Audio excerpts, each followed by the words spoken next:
اللہ تعالیٰ نے جو انسان پیدا کیے ہیں ان کے مزاج مختلف ہیں. ان میں کچھ لوگ ہوتے ہیں جو قوی ہوتے ہیں ارادے کے، جو فیصلہ کر لیا ڈٹ گئے. کچھ لوگوں میں وہ قوت ارادی اتنی مضبوط نہیں ہوتی، وہ ادھر ادھر سوچتے رہتے ہیں. کچھ لوگ جسمانی طور پر بہت توانا ہوتے ہیں، کچھ لوگ جسمانی طور پر پیدائشی طور پر کمزور ہوتے ہیں. تو اگر کوئی قوت ارادی کمزور رکھنے والا شخص ہے، وہ بھی تو اللہ کی تخلیق ہے، اللہ کا بندہ ہے، خطاؤں کا ظہور ہو جاتا ہے، توبہ کرتا ہے، پھر کچھ عرصے کے بعد پھر خطا کا ظہور ہو جاتا ہے، پھر توبہ کرتا ہے. تو ہم تو یہ سمجھیں گے کہ ایک حد کے بعد پھر اس کی توبہ قبول نہیں ہونی چاہیے. لیکن حدیث سنیے. وعن ابی ہریرہ رضی اللہ تعالی عنہ قال قال رسول اللہ صلی اللہ علیہ وسلم ان عبدا اذنب ذنبا، یقیناً ایک بندہ جو ہے وہ ایک گناہ کرتا ہے. فقال، پھر وہ کہتا ہے رب، اے میرے پروردگار، اذنبت فاغفر لی، مجھ سے گناہ ہو گیا ہے، مجھے معاف فرما دے.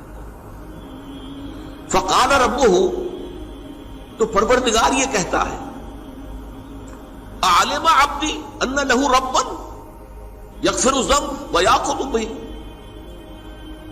میرا یہ بندہ یہ جانتا ہے کہ اس کا ایک رب ہے جو گناہ معاف بھی کر سکتا ہے اور سزا دے بھی سکتا ہے. کیا مانی ہوئے؟ گناہ اس نے کیا ہے لیکن جانتا ہے اللہ کو کہ وہ معاف بھی فرما سکتا ہے، تبھی تو وہ اللہ سے معافی کی درخواست کر رہا ہے. اس کے اس جاننے کی بنیاد پر، اس کے اس علم کی بنیاد پر، اس کے اس ایمان کی بنیاد پر فرمایا غفرت لعبدی، میں نے اپنے بندے کو معاف کر دیا. ثم مکث ما شاء اللہ، پھر وقت گزرا جتنا کہ اللہ نے چاہا. ثم اذنب ذنبا، پھر اس سے گناہ ہو گیا. فقال رب اذنبت ذنبا فاغفر، پھر کہتا ہے پروردگار مجھ سے گناہ ہو گیا، پھر مجھے معاف فرما دے. فقال ربہ، اللہ فرماتا ہے عالم عبدی ان لہ ربا یغفر الذنب ویاخذ بہ، میرا بندہ ہے نا جو جانتا ہے کہ اس کا ایک رب ہے، ایمان باللہ اس کے اندر ہے، تبھی تو پکار رہا ہے. اور یہ بھی جانتا ہے کہ وہ گناہ معاف بھی کر سکتا ہے اور چاہے تو پکڑ بھی سکتا ہے، سزا بھی دے سکتا ہے. تو فرمایا، اللہ تعالیٰ فرماتے ہیں میں نے فرمایا کہ میں نے معاف کر دیا. ثم مکث ما شاء اللہ، پھر ایک عرصہ گزرا اس کے بعد. ثم اذنب ذنبا، پھر اس نے گناہ کیا. قال رب اذنبت ذنبا آخر، اس نے کہا پروردگار میں نے تو پھر ایک اور گناہ کر دیا، فاغفر لی، مجھے بخش دے. فقال اعلم عبدی ان لہ ربا یغفر الذنب ویاخذ بہ، میرا بندہ جانتا ہے نا کہ اس کا ایک رب ہے جسے وہ پکار رہا ہے، کہ وہ جانتا ہے کہ اسے اختیار حاصل ہے کہ چاہے تو بخش دے اور چاہے تو پکڑ لے. اس کے اس علم، اس ایمان کی بنیاد پر میں نے اسے معاف کر دیا. ایک اور حدیث، میں نے چونکہ اس گفتگو کے لیے ان احادیث کا تفحص کیا ہے، یہ تو بہت ہیں حدیثیں، میں نے ان میں سے کچھ چنی ہیں. ہمارے بعض واعظ ناصح وہ بھی کسی شخص کو روکتے رہے، برائیوں سے روکتے رہے، نہیں رکتا، تو کہیں غصے میں آ کے اللہ تجھے کبھی معاف نہیں کرے گا. یہ کتنا بڑا جرم ہے، اس کا اندازہ کیجئے اس حدیث سے. تو میرے بندے کو میری رحمت سے مایوس کر رہے ہیں، کتنا بڑا جرم ہے، اس کا اندازہ کیجئے. یہ مسلم شریف کی روایت ہے عن جندب، حضرت جندب رضی اللہ تعالی عنہ سے، ان رسول اللہ صلی اللہ علیہ وسلم حدث، کہ اللہ کے رسول صلی اللہ علیہ وسلم نے ایک واقعہ بیان کیا. ان رجلا قال،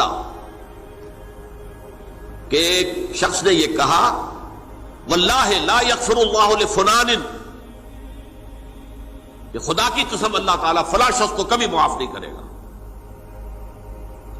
وَأَنَّ اللَّهَ تَعَالَى قَالَ، اس پر اللہ تعالیٰ نے یہ فرمایا منزل الذی یتعلی علیہ، یہ کون ہے جو میرے اوپر حکومت کرنے والا آ گیا، جو میری طرف سے حکم لگا رہا کہ میں کبھی معاف نہیں کروں گا؟ منزل الذی، کون ہے وہ شخص، الذی یتعلی علیہ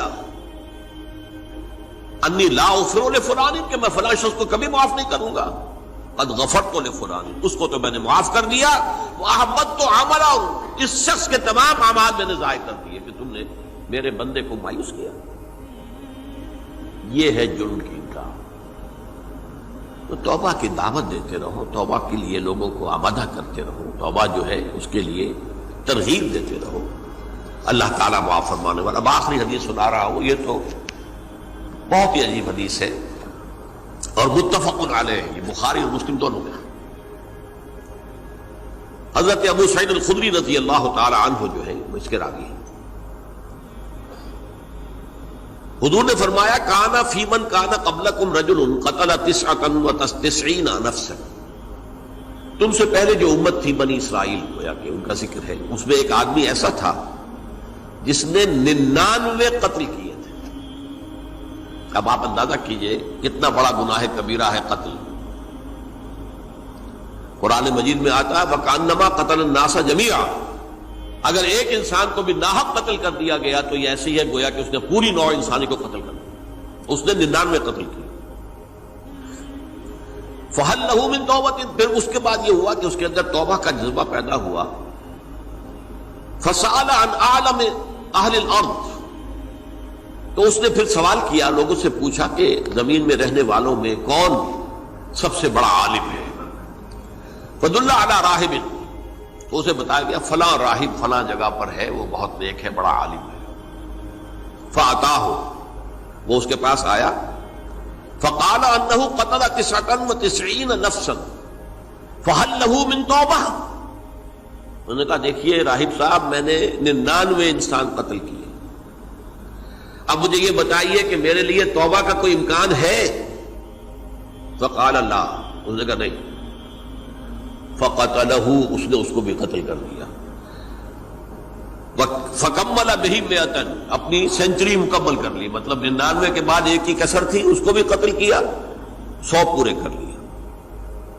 ثُمَّ سَأَلَ عَنْ عَالِمِ أَهْلِ الْأَرْضِ، پھر اس نے پوچھا کوئی اور، کوئی بڑے عالم انسان ہو۔ فَدُلَّ عَلَى رَجُلٍ عَالِمٍ، پھر اس کی رہنمائی کی گئی ایک بڑے عالم شخص کی طرف۔ فَقَالَ إِنَّهُ قَتَلَ 100 نَفْسٍ، تو اس نے وہاں جا کر کہا کہ میں 100 انسان ہلاک کر چکا ہوں، قتل کر چکا ہوں۔ فَهَلْ لَهُ مِن تَوْبَةٍ، میرے لیے توبہ کا کوئی امکان ہے؟ فَقَالَ نَعَمْ، کہا کیوں نہیں، 100 قتل کیے تب بھی کیا ہے، توبہ کا راستہ دروازہ کھلا ہوا، مَا لَمْ يُغَرْغِرْ، جب تک کہ وہ گھنگرو نہیں بج رہا، اس وقت تک تمہارے توبہ کا دروازہ کھلا ہوا ہے۔ فرمایا نعم، وَمَن يَحُولُ بَيْنَهُ وَبَيْنَ التَّوْبَةِ، تمہاری توبہ کے درمیان اور تمہارے درمیان کون حائل ہو سکتا ہے؟ توبہ کا دروازہ کھلا ہے۔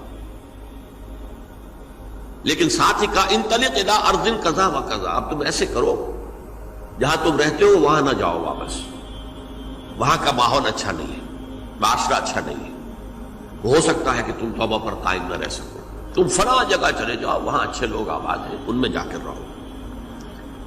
فإن بها اناسا یعبدون اللہ تعالی، وہاں ایسے لوگ آباد ہیں جو اللہ کی بندگی کرتے ہیں۔ فاعبد اللہ معہم، تو تم ان کے ساتھ مل کر اللہ کی بندگی اور پرستش کرو۔ ولا ترجع الی ارضک، اپنی زمین کی طرف اپنے وطن میں واپس بن جاؤ۔ فإنها ارض سوء، وہ بری جگہ ہے۔ فانطلقا، تو وہ چل پڑا، ہجرت کر رہا ہے، اس جگہ جا رہا ہے جہاں کا راہب نے بتایا تھا۔ حتی اذا نصف الطریق، جب آدھا راستہ اس نے پورا کر لیا، اتاہ الموت، موت آ گئی۔ فاختصمت فیہ ملائکۃ الرحمت و ملائکۃ العذاب، اب وہ جہنم کے فرشتے بھی آ گئے اس کی جان قبض کرنے کو، اور جنت کے بھی آ گئے۔ فقالت ملائکۃ الرحمہ، رحمت والے جو فرشتے ہیں جنت والے، انہوں نے کہا جا تائبا مقبلا بقلبہ للہ تعالی، یہ شخص توبہ کر کے اللہ تعالیٰ کی طرف ہجرت کر رہا تھا، اس لیے اس کی نیت کی بنیاد پر اب یہ جنتی ہے، لہذا اس کی روح ہم قبض کریں۔